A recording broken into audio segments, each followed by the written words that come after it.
রসুল যদি জানতেন গোশতের সঙ্গে বিষ মিশানো, রাসূলুল্লাহ মুখের কাছে নিতেন না। আল্লাহর রসুল যদি জানতেন বিষ মিশানো আছে, রাসূলুল্লাহ জানেন বিষ খাওয়ার কারণে মানুষ মৃত্যুবরণ করে, সেটিও আল্লাহর রসুল জানতেন। রাসূলুল্লাহ সেটিও জানতেন নিজে মৃত্যুবরণ করার কারণে আল্লাহ তাআলা নারাজ হয়ে যায়, আল্লাহর রসুল সেটিও জানতেন। তারপরেও গোশতের সঙ্গে বিষ মিশানো রসুল জানে না, না জানার কারণে গোশতের টুকরা আল্লাহর রসুল মুখের ভিতরে দিয়ে দিলেন। গোশতের টুকরা সরাসরি আল্লাহর রসুলের মুআজিজা হিসাবে বলে দিলেন। সেই জন্য কুরআনুল কারিমে আল্লাহ তাআলা বলেন, কুল লা ইয়ালামু মান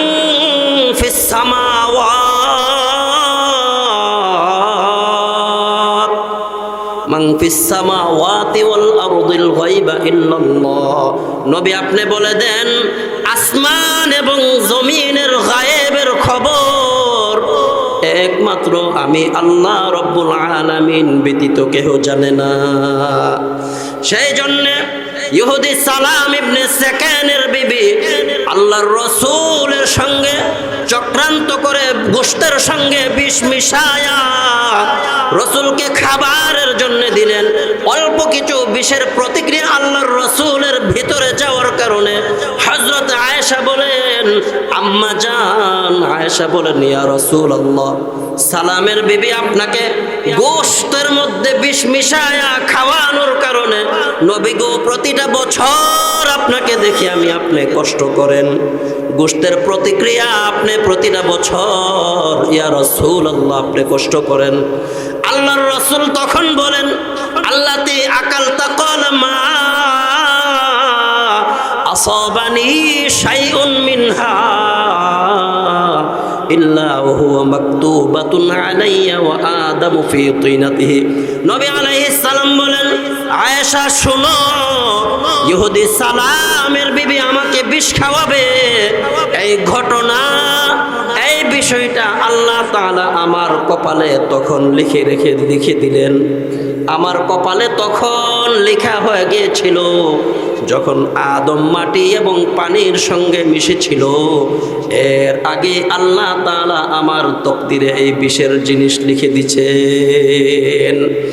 সেই জন্য আল্লাহর রাসূল বলেন, মা মিনকুম মিন আহাদিন ইল্লা ওয়া ক্বাদ কুতিবা মাকআদুহু মিনান নার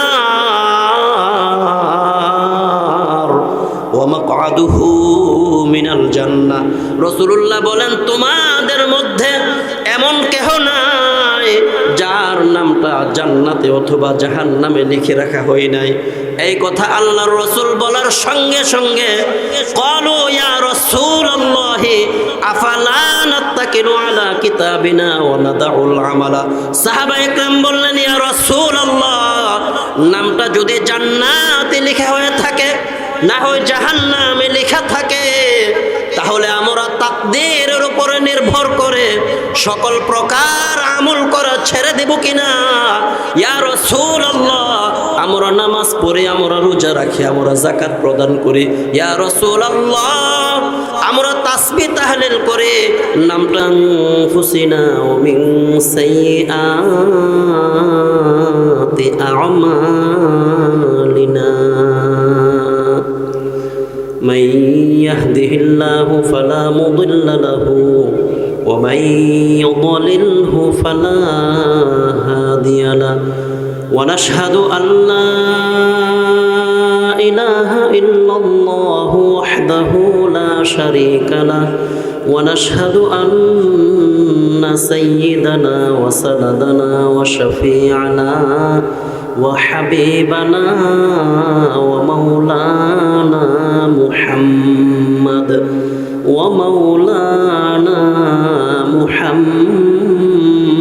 محمدا عبده ورسوله صلى الله تعالى عليه وعلى آله وأصحابه وبارك وسلم تسليما كثيرا أما بعد فأعوذ بالله من الشيطان الرجيم بسم الله الرحمن الرحيم قل يتوفاكم ملك الموت الذي وكل بكم ثم إلى ربكم ترجعون قال النبي صلى الله عليه وسلم وعن براء بن عازب رضي الله عنه قال خرجنا مع النبي صلى الله عليه وسلم في جنازة رجل من الأنصار فانتهينا إلى القبر ولما يلحد فجلس رسول الله صلى الله عليه وسلم وجلسنا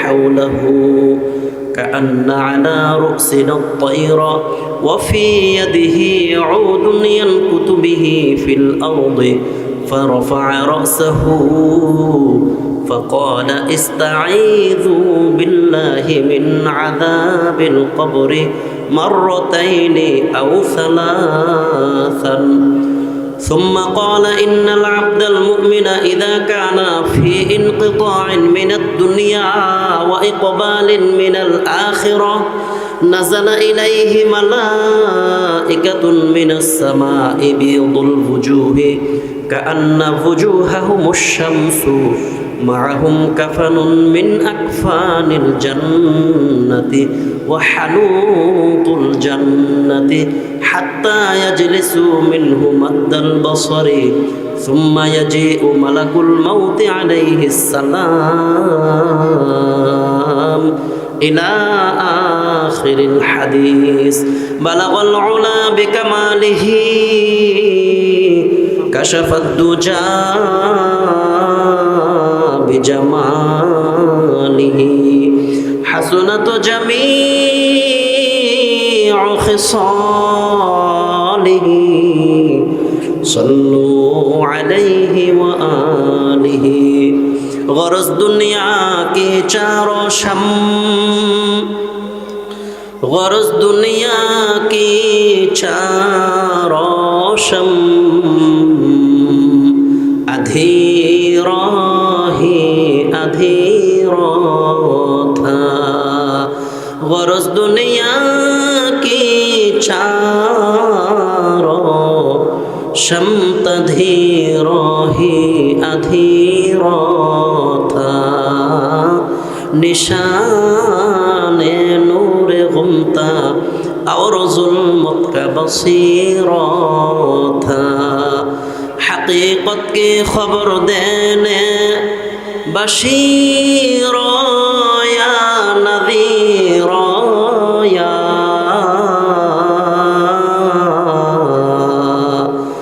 हकीकत की खबर देने बशीरा या नज़ीरा या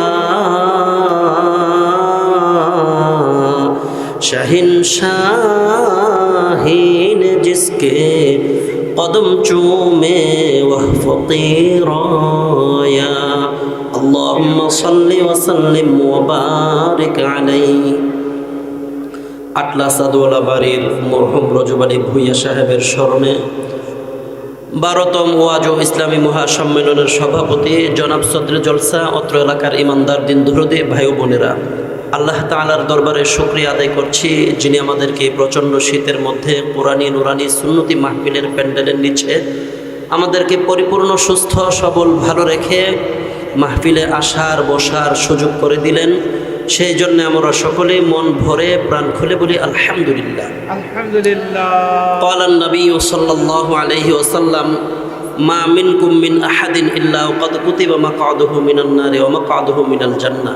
আল্লাহর রাসূল বলেন, তোমাদের মধ্যে এমন কেহ নাই আদম নবী থেকে মুহাম্মদ নবী পর্যন্ত, নবী আলাইহিস সালাম থেকে কিয়ামত পর্যন্ত যত মানুষ ছিল, যত মানুষ আসবে, সকল মানুষ সম্পর্কে সকল নারী পুরুষ সম্পর্কে আল্লাহ রসুল বলেন, তোমাদের মধ্যে এমন কেহ নাই, এমন কোনো মানুষ নাই, মানুষটি নারী হোক কিংবা পুরুষ হোক, তার অবস্থান স্থল, তার মূল ঠিকানা, মূল জায়গা জান্নাত অথবা জাহান্নামে লিখে রাখা হয় নাই।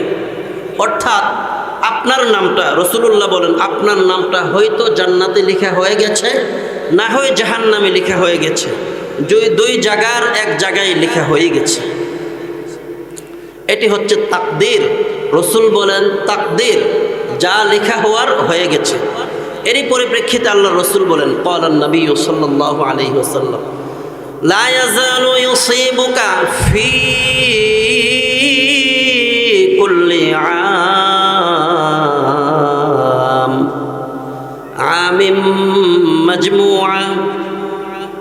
আল্লাহর রাসূল বলেন, তো রাসূলুল্লাহ বলেন, লা ইয়াজালু ইউসিবুকা ফি কুল্লি আমিন ওয়াজুন মিনাশ শাতিল মাসমুমাতি আল্লাতি আকালতা ক্বালা মা আসাবানি।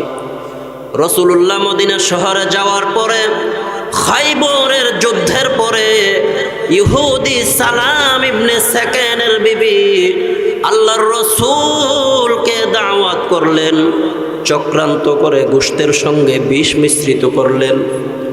আল্লাহর রাসূলকে দাওয়াত করার পরে বকরির গোশতের মধ্যে বিষ মিশায়া আল্লাহর রাসূলকে খাবারের জন্য দিলেন।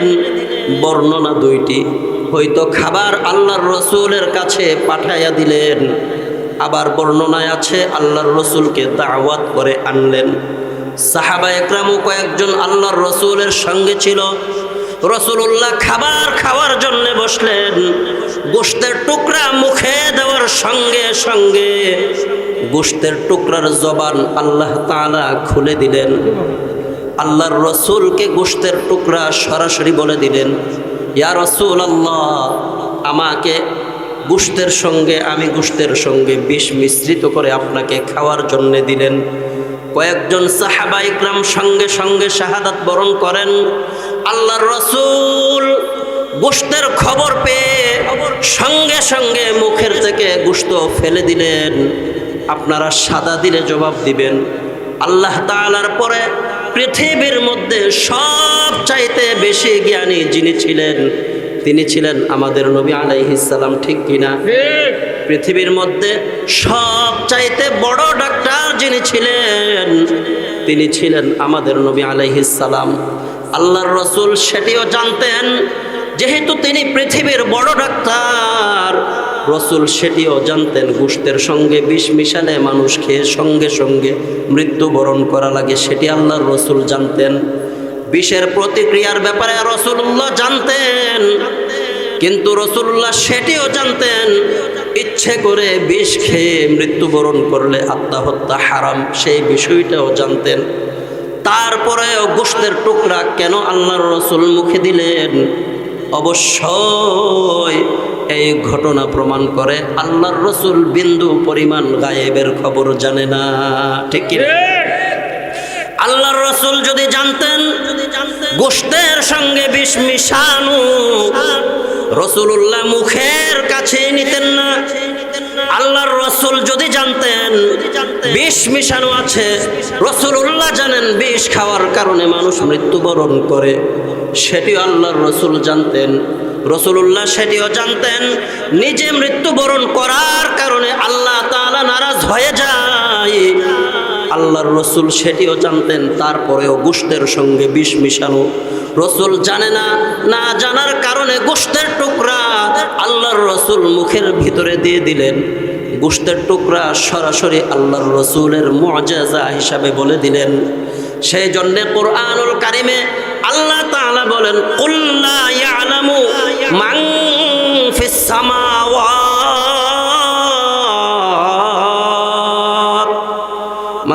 সামাওয়াতি ওয়াল আরদিল গায়বা ইল্লাল্লাহ। নবী আপনি বলে দেন, আসমান এবং জমিনের গায়েবের খবর একমাত্র আমি আল্লাহ রব্বুল আলামিন ব্যতীত কেহ জানে না। সেই জন্য ইহুদি সালাম ইবনে সাকানের বিবি আল্লাহ আল্লাহর রসুলের সঙ্গে চক্রান্ত করে গোশতের সঙ্গে বিষ মিশায়া রসুলকে খাবারের জন্য দিলেন। অল্প কিছু বিষের প্রতিক্রিয়া আল্লাহর রসুলের ভিতরে যাওয়ার কারণে হযরত আয়েশা বলেন, আম্মা জান আয়েশা বলেন, ইয়া রাসূলুল্লাহ, সালামের বিবি আপনাকে গোশতের মধ্যে বিষ মিশায়া খাওয়ানোর কারণে নবী গো প্রতিটা বছর আপনাকে দেখি আমি আপনি কষ্ট করেন, গোশতের প্রতিক্রিয়া আপনি প্রতিটা বছর ইয়া রাসূলুল্লাহ আপনি কষ্ট করেন। আল্লাহর রাসূল তখন বলেন, আল্লাতি আকালতা ক্বাল মা আসাবানি শাইউন মিনহা ইল্লা ওয়া হুয়া মাকতুবাতুন আলাইয়া ওয়া আদামু ফি তিনাতিহি। নবী আলাইহিস সালাম বলেন, আয়েশা শুনো, ইহুদি সালামের বিবি আমাকে বিষ খাওয়াবে, এই ঘটনা এই বিষয়টা আল্লাহ তাআলা আমার কপালে তখন লিখে দিলেন।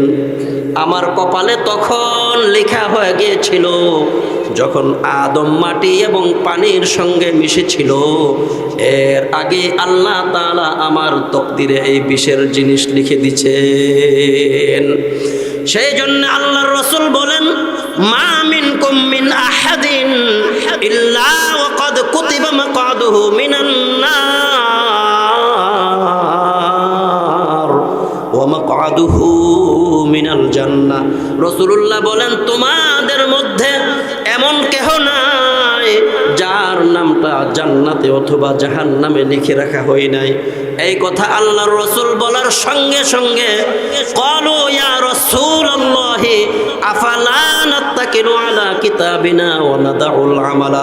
সাহাবায়ে কেরাম বললেন, ইয়া রাসূলুল্লাহ, নামটা যদি জান্নাতে লেখা হয়ে থাকে না হয় জাহান্নামে লেখা থাকে, তাহলে আমরা তাকদীরের উপরে নির্ভর করে সকল প্রকার আমল করা ছেড়ে দেব কিনা?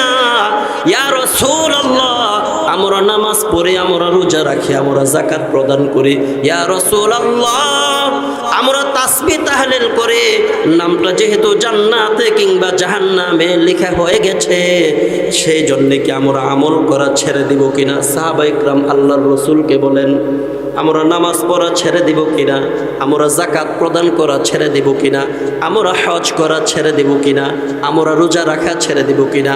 তখন আল্লাহর রাসূল বলেন, না, ক্বালা ই'মালু ফাকুল্লুন মুয়াসসারুন লিমা খুলিকা লাহু ফাআম্মা মান কানা মিন আহলিস সাআদাতি ফাসায়ুয়াসসারু লিআমালিস সাআদাতি ওয়া আম্মা মান কানা মিন আহলিশ শাকাওয়াতি ফাসায়ুয়াসসারু লিআমালিশ শাকাওয়াতি। রাসূলুল্লাহ বলেন, না, আমল করিতে থাকো, ফাকুল্লুন মুয়াসসারুন।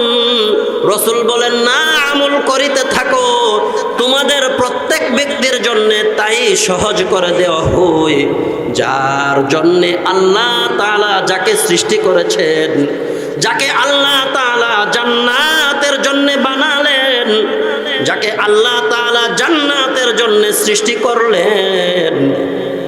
আল্লাহর রাসূল বলেন, জান্নাতের কাজগুলো ওই সমস্ত মানুষগুলোকে আল্লাহ তাআলা সহজ করে দেন। সুবহানাল্লাহ। আপনারা এখানে বসে আছেন, সেটি কি জান্নাত কিংবা জান্নাতের কাজ নাকি জাহান্নামের কাজ? জান্নাতের কাজ। রোজা রাখেন, জান্নাতের কাজ। নামাজ পড়েন, জান্নাতের কাজ। হজ আদায় করেন, জান্নাতের কাজ। যাকাত প্রদান করেন, জান্নাতের কাজ। জেনে রাখবেন, আল্লাহর নবী বলেন, ফাকুল্লুন মুয়াসসারুন লিমা খুলিকা লাহু ফাআম্মা মান কানা মিন আহলিস সাআদাতি ফাসায়ুয়াসসারু লিআমালিস সাআদাতি। যাকে আল্লাহ তাআলা যার জন্য সৃষ্টি করলেন, তাকে আল্লাহ তাআলা ওই বিষয়ের কাজ সহজ করে দেন।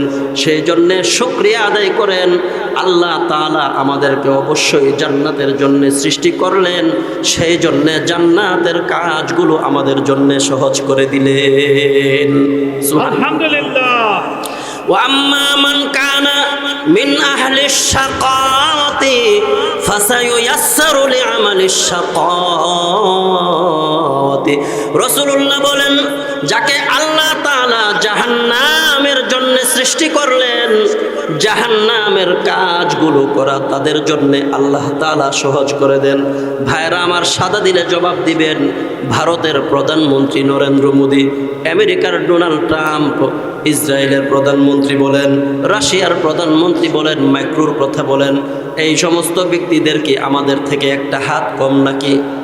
আমাদেরকে আল্লাহ তাআলা দুইটা চক্ষু দিলেন, তাদেরকে একটা চক্ষু কম নাকি? আমাদেরকে আল্লাহ তাআলা ব্রেন, মেধা, মস্তিষ্ক দিলেন, তাদেরকে একটা ব্রেন কম নাকি? আমাদেরকে যা যা আল্লাহ তাআলা দিলেন তাদেরকে সব আল্লাহ তাআলা দিলেন, বরঞ্চ দুনিয়াবি জ্ঞান আমাদের কাছ থেকে তাদের হাজার হাজার গুণ বেশি, ঠিক না?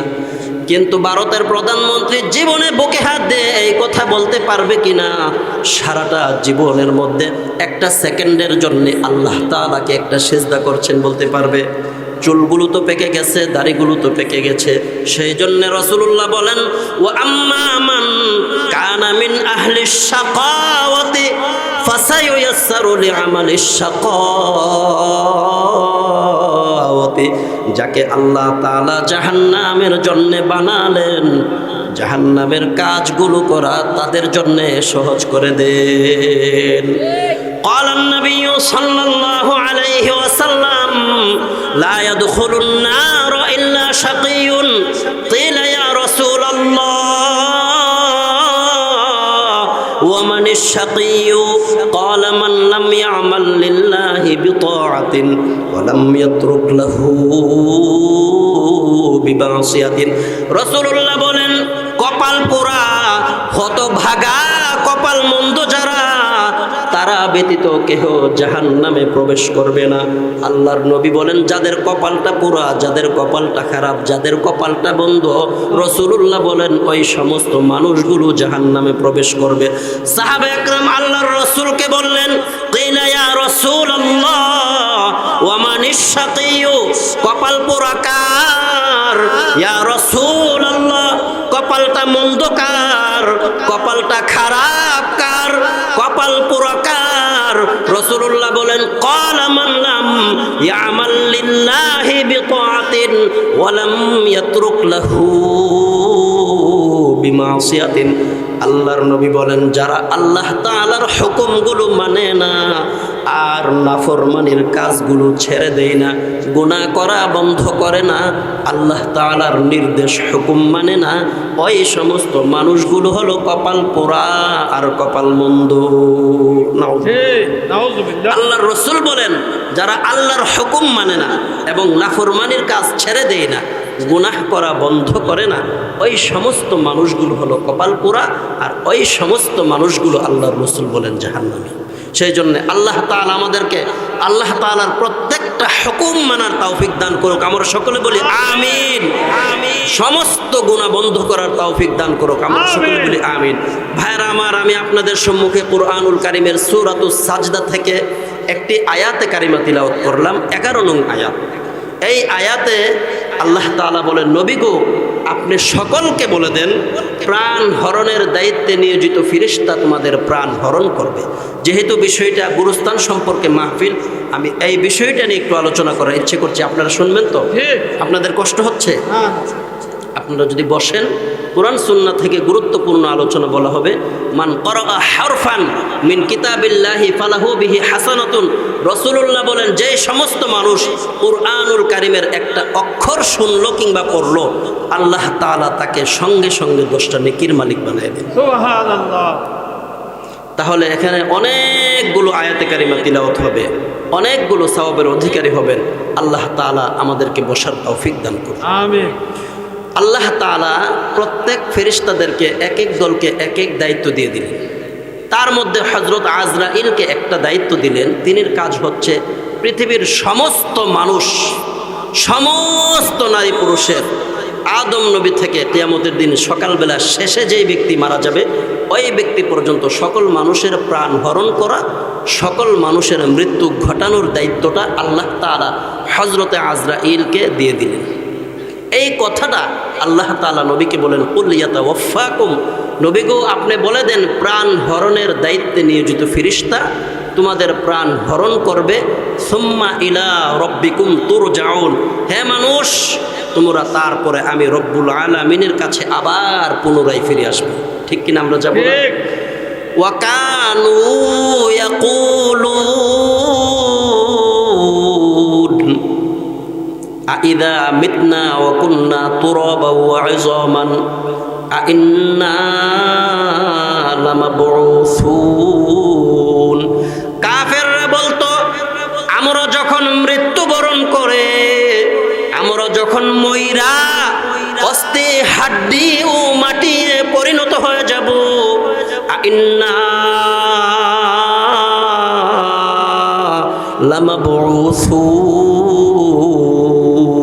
লামাবউসুন, তারপরেও কি পুনরায় আমাদেরকে আবার জীবিত করা হবে? এই কথাটা আল্লাহর রসুলের জমানায় কাফেররা বলতো।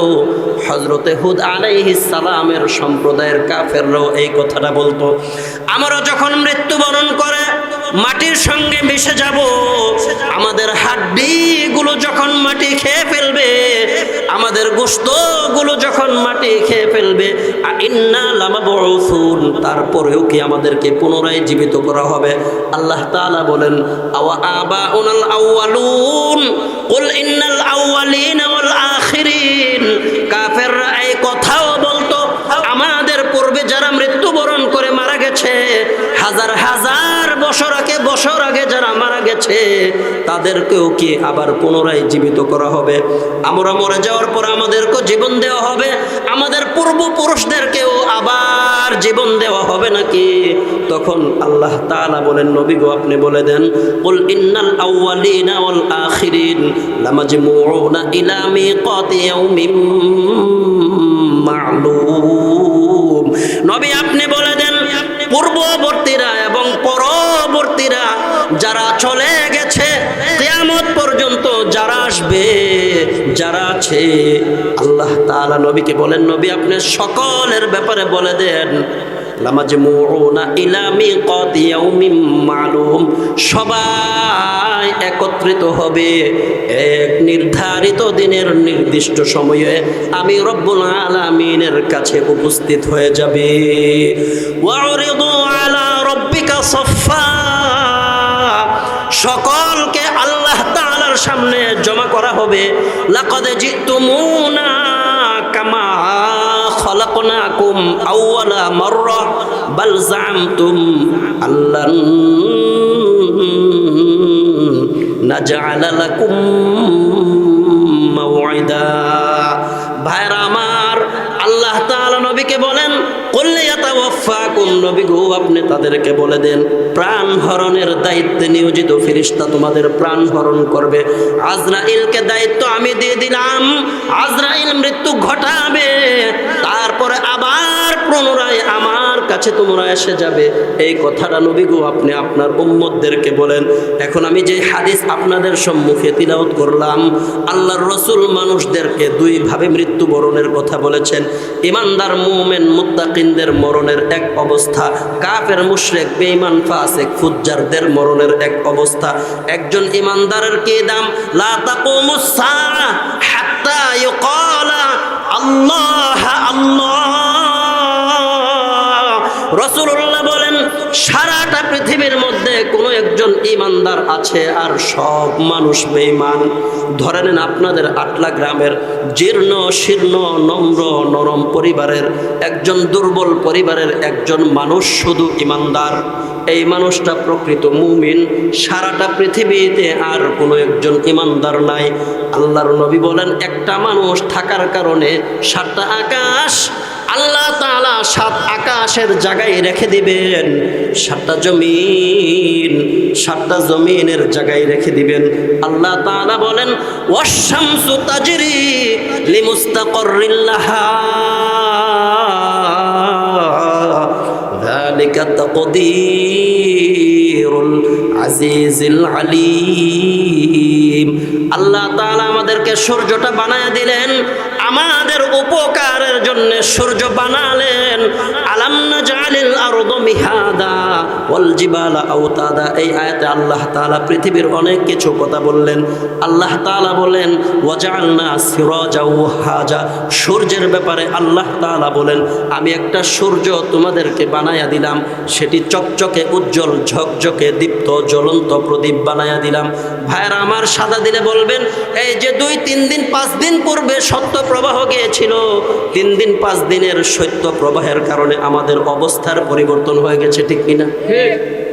এই যে শৈত্য প্রবাহ গেছিল আমাদের অবস্থাটা কি হয়েছিল? কিন্তু আল্লাহ তাআলা এই সূর্য দিয়ে আমাদেরকে আবার পুনরায় শান্তির স্থানে পৌঁছে দেন। আল্লাহ বলেন কুল আরাআইতুম ইন জাআলাল্লাহু আলাইকুমুল লাইলা সারমাদান ইলা ইয়াউমিল কিয়ামাতি মান ইলাহুন গায়রুল্লাহি ইয়াতিকুম বিদিয়া।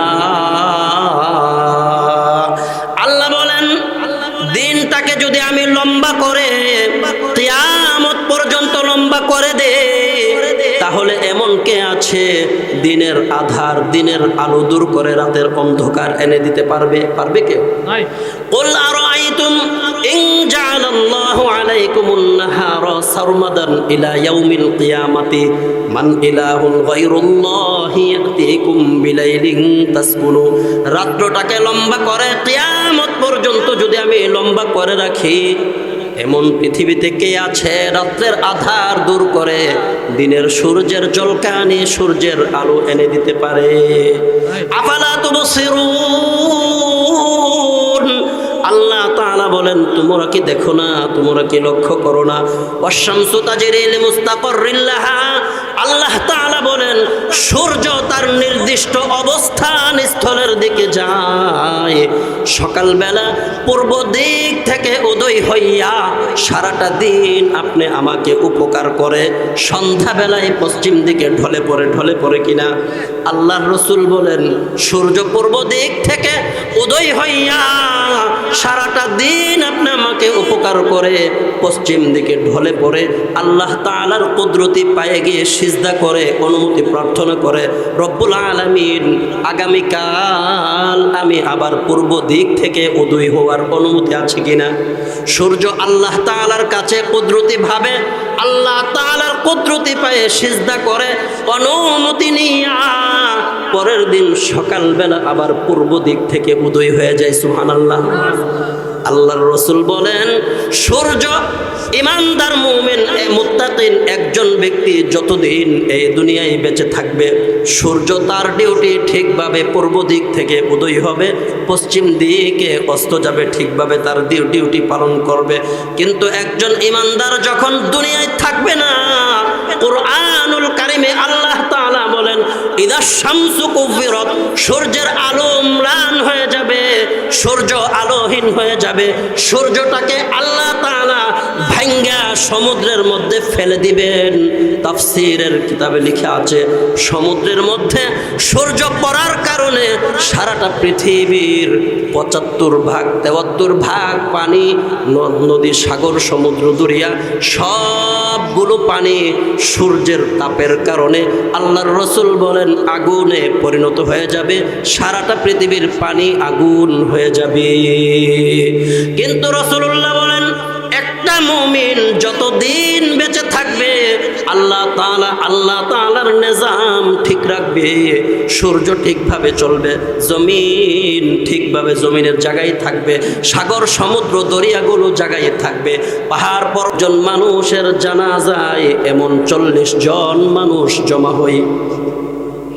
এমন 40 জন মানুষ যদি কোনো একজন মানুষের জানাজায় শরীক হয়, যাদের মধ্যে কোনো একজন আল্লাহ তাআলার সঙ্গে কোনো বিষয়ে শরীক করে না, আল্লাহ তাআলার সঙ্গে কোনো বিষয়কে অংশীদারিত্ব করে না, এমন 40 জন মানুষ যদি কোনো একজন মৃত ব্যক্তির জানাজা পড়ার জন্য শরীক হয়, আল্লাহর রাসূল বলেন এই 40 জনের কোনো একজন ব্যক্তি যদি এই মৃত ব্যক্তির জন্য আল্লাহ তাআলার কাছে ক্ষমা প্রার্থনা করে, আল্লাহ তাআলা এই মৃত ব্যক্তিকে ক্ষমা করে দেন।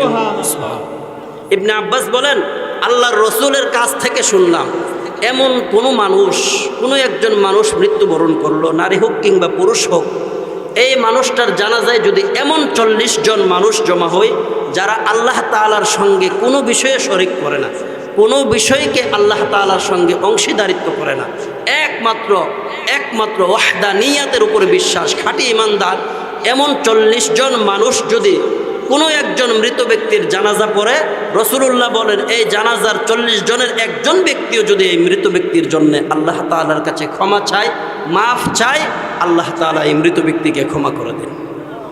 সুবহানাল্লাহ কইতেন না? আমরা তো জানাজার 3 নম্বর তাকবীরেই বলি আল্লাহুম্মা গফিরলি হাইয়িনা, রব্বুল আলামিন আমাদের সমস্ত জীবিতদেরকে মাফ করে দেন, পড়ি নাই দোয়া? দ্বিতীয় নম্বরে বলি ওয়া মাইয়িতিনা, রব্বুল আলামিন এই যে আমাদের মৃত ব্যক্তি আমাদের সামনে উপস্থিত, তিনিকেও আপনি মাফ করে দেন, এই কথা বলি না দোয়াতে? তাহলে মৃত ব্যক্তি যে সামনে আছে, জানাজার মধ্যে যদি নির্ভেজাল, ভেজাল মুক্ত, শিরিক মুক্ত 40 জন ব্যক্তি থাকে, এই দোয়াটা করার সঙ্গে আল্লাহ তাআলা তিনিকে মাফ করে দেন। তো হযরত বারা ইবনে আযিব বলেন, আল্লাহর রসুলের সঙ্গে একজন আনসারি সাহাবীর জানাজায় গেলাম। আনসারি সাহাবী কাদেরকে বলা হয় একটু বলবো, আপনারা বলবেন যদি বলেন।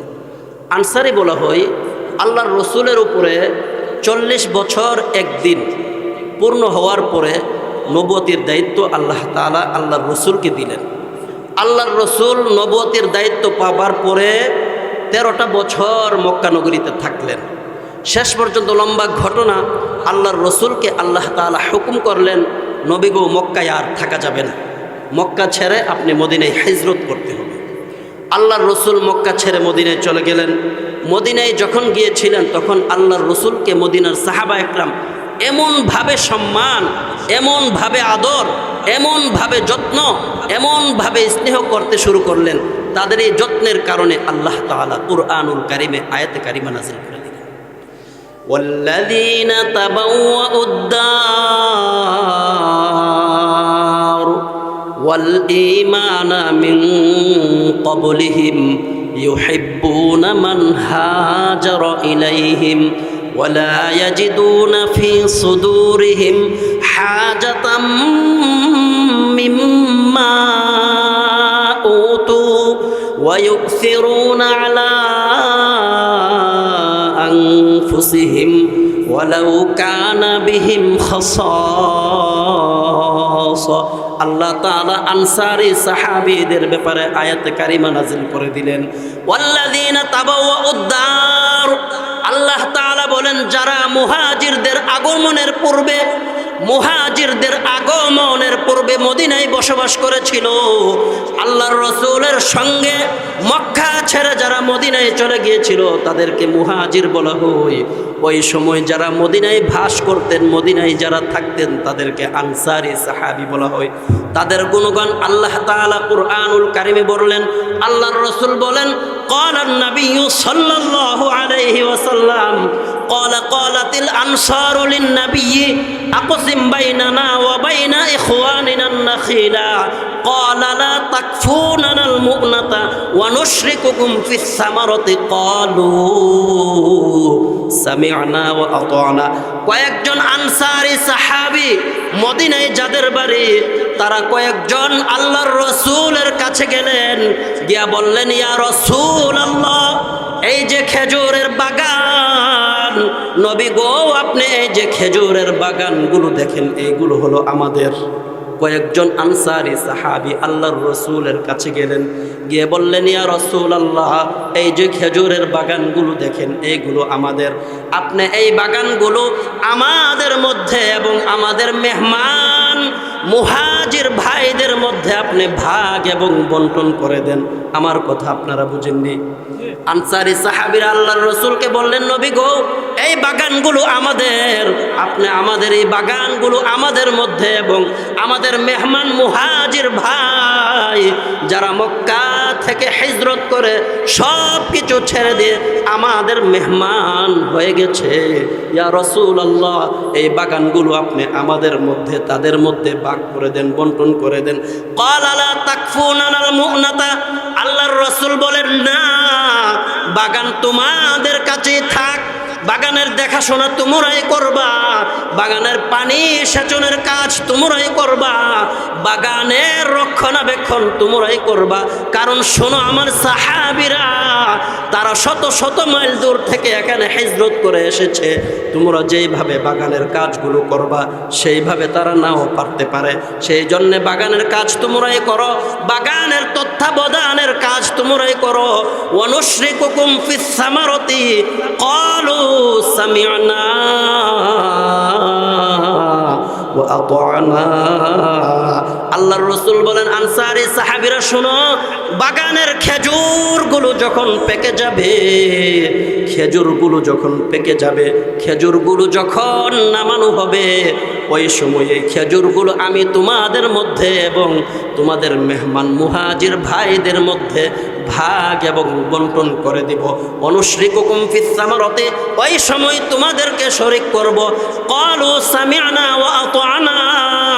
আনসারী সাহাবা ইকরাম বলল, ইয়া রাসূলুল্লাহ, আপনি যা বললেন আমরা শুনলাম, শুধু শুনলাম তা নয়, মাথা নত কইরা, নম্রতা স্বীকার কইরা, ভদ্রতা স্বীকার কইরা আপনার কথা নবী গো আমরা মাইনা নিলাম। সুবহানাল্লাহ।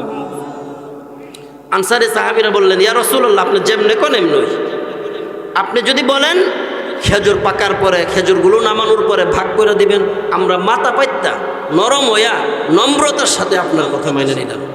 আনসারী সাহাবীদের গুণ। ক্বালা নবী সাল্লাল্লাহু আলাইহি ওয়াসাল্লাম ক্বালা কানা আবু তালহা আকসারুল আনসারি বিল মাদিনাতি মালান মিন নাখলিন ওয়া কানা আহাব্বু আমওয়ালিহি ইলাইহি বাইরুহা। আল্লাহর রাসূলের একজন সাহাবী মদিনার আনসারী, তিনির নাম হচ্ছিল হযরত আবু তালহা। ক্বালা কানা আবু তালহা আকসারুল আনসারি বিল মাদিনাতি মালান মিন নাখলিন। হযরতে আবু তালহা মদিনার খেজুরের বাগানের অনেক মালিক ছিল, অনেকগুলো খেজুরের বাগানের মালিক ছিল। আমাদের মধ্যে অনেকের অনেক কিছু থাকে না, বেশিরভাগ সম্পদ থাকে, অনেকের অনেকগুলো দোকান থাকে, অনেকগুলো গার্মেন্টস থাকে। আবু তালহা নামক একজন আনসারী সাহাবীর মদিনায় অনেকগুলো খেজুরের বাগান ছিল। ওয়া কানা আহাব্বু আমওয়ালিহি ইলাইহি বাইরুহা। হাদিস শরীফে এসেছে, আবু তালহার অনেকগুলো খেজুরের বাগানের সাথে তিনির একটা কূপ ছিলেন। কুয়া ছিলেন তো, কুয়া তিনির একটা কূপ ছিলেন। হাদিসে এসেছে, ওয়া কানা আহাব্বু আমওয়ালিহি ইলাইহি বাইরুহা। আবু তালহা সমস্ত খেজুরের বাগানগুলোকে যেইভাবে পছন্দ করতেন, তার চাইতে এই যে কূপটা, এই কূপটাকে তিনি আরো বেশি ভালোবাসতেন। সুবহানাল্লাহ বলেন। কারণ ওয়া কানাত মুস্তাকবিলাতাল মসজিদে ওয়া কানা রাসূলুল্লাহি সাল্লাল্লাহু আলাইহি ওয়াসাল্লাম ইয়াদখুলুহা ওয়া ইয়াশরাবু মিন মাইন ফিহা তাইয়িবিন। আবু তালহা খুব বেশি পছন্দ করেন, সেই জন্যে কূপটা ছিল মসজিদে নববীর সামনে।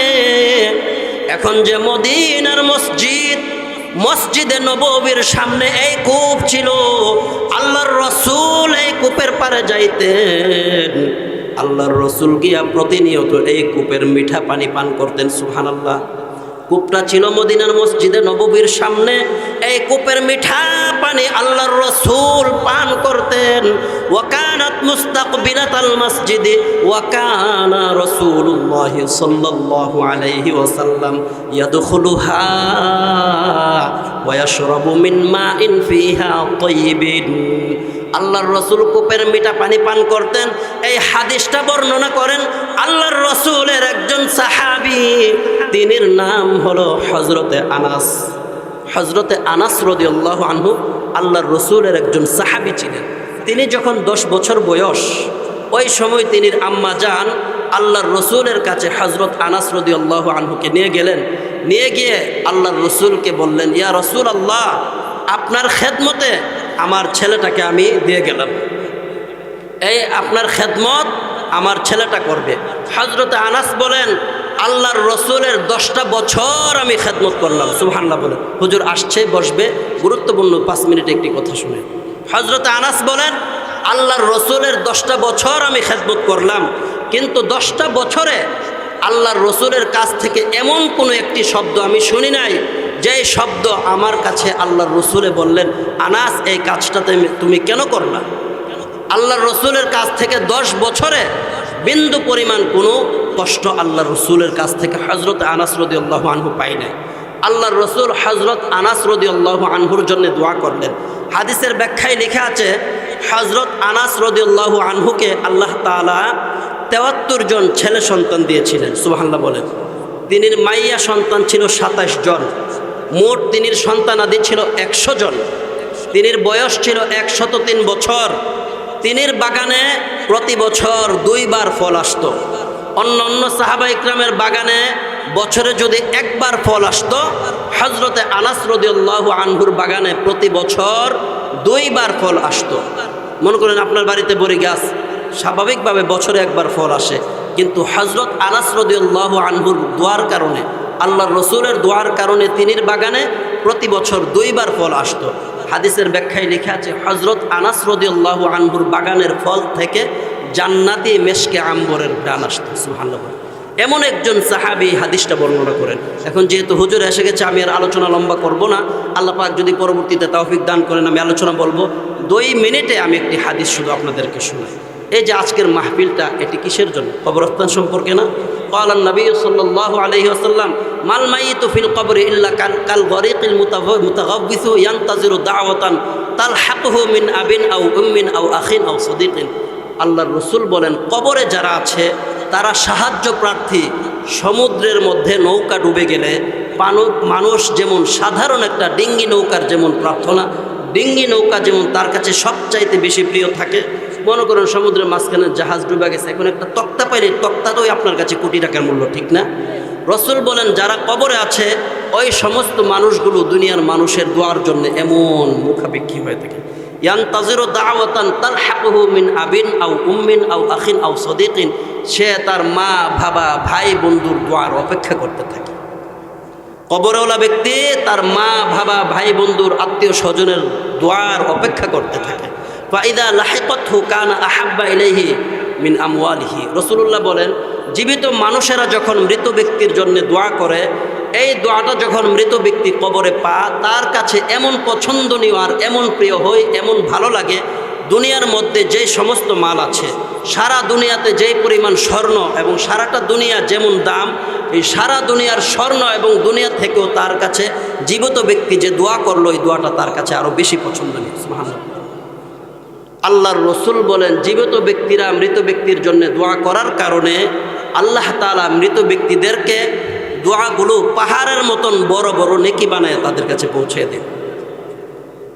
পাহাড়ের মতন বড় বড় নেকি বানায় এই মৃত ব্যক্তিদের জন্য আল্লাহ তাআলা কবরে পৌঁছে দেন। ওয়া ইন্না হাদিয়াতাল আহইয়াই, রাসূলুল্লাহ বলেন, সেই জন্যে জীবিত ব্যক্তিদের কর্তব্য, জীবিত ব্যক্তিদের কর্তব্য এবং দায়িত্ব প্রত্যেক মৃত ব্যক্তির জন্য আল্লাহর কাছে ক্ষমা প্রার্থনা করে। এই যে আপনারা প্রতি বছর মাহফিলটা করান, এটি যে যারা কবরে আছে ওরা যদি মুখের ভাষায় কথা বলতে পারত, কি পরিমাণ যে তাদের উপকার হচ্ছে বলার কোনো ভাষা নাই। রাসূলুল্লাহ বলেন, এই আজকের মাহফিলটা অক্করে এই কবরস্থানে যেদিন প্রথম মানুষটা শায়িত হচ্ছে, ওই দিন থেকে এখন পর্যন্ত যতগুলো মানুষ আছে, ওই মানুষগুলোকে আজকের মাহফিলের সওয়াব আল্লাহর রসুল বলেন পাহাড়ের মতন বড় বড় নেকি বানায় আল্লাহ পৌঁছে দিবে। রাসূলুল্লাহর কথা, আল্লাহর হাবিবের কথা। ওয়া ইন্না হাদিয়াতাল আহইয়াই, রাসূলুল্লাহ বলেন, মৃত ব্যক্তিদের জন্য জীবিত ব্যক্তিদের কর্তব্য, দায়িত্ব হলো তাদের জন্য সবসময় ক্ষমা প্রার্থনা করা, আল্লাহ তাআলার কাছে মাপ চাওয়া। সেই জন্য আপনারা এই মাহফিলটা প্রতি বছর করাবেন। আল্লাহ তাআলা আমাকেও যতদিন বাঁচে রাখেন আজীবন আসবো। আমি বিভিন্ন জায়গায় কথা বলি, বাংলাদেশের বিভিন্ন জায়গায় যাই, কিন্তু এই মাহফিলটার জন্য আমি অপেক্ষা করি। সুবহানাল্লাহ কইতেন না? যেহেতু আপনাদের সঙ্গে আমার একটা আন্তরিক মাহফিল, আমি গত শনিবারে অনেক দূরে মাহফিলে গিয়েছিলাম। এখানে তো প্যান্ডেল, গত শনিবারে যেখানে প্যান্ডেল ছিল ওখানে ঘরের মতন বানাইছে, কিন্তু শুধু দুইটা দরজা রাখছে একটু ঢুকবার লাগে, কারণ প্রচণ্ড শীত। সব জায়গায় যায়, কিন্তু এটি আমার মনের অন্তরের একটি ভালোবাসা। আল্লাহ তাআলা আমাদেরকে মানার, বোঝার, আমল করার তৌফিক দান করুক। যা বললাম আল্লাহ তাআলা আমাদেরকে আমলের নিয়তে বলার, শোনার তৌফিক। আমিন। ওয়া আখির দাওয়ানা আনিল হামদুলিল্লাহি রাব্বিল আলামিন। নারে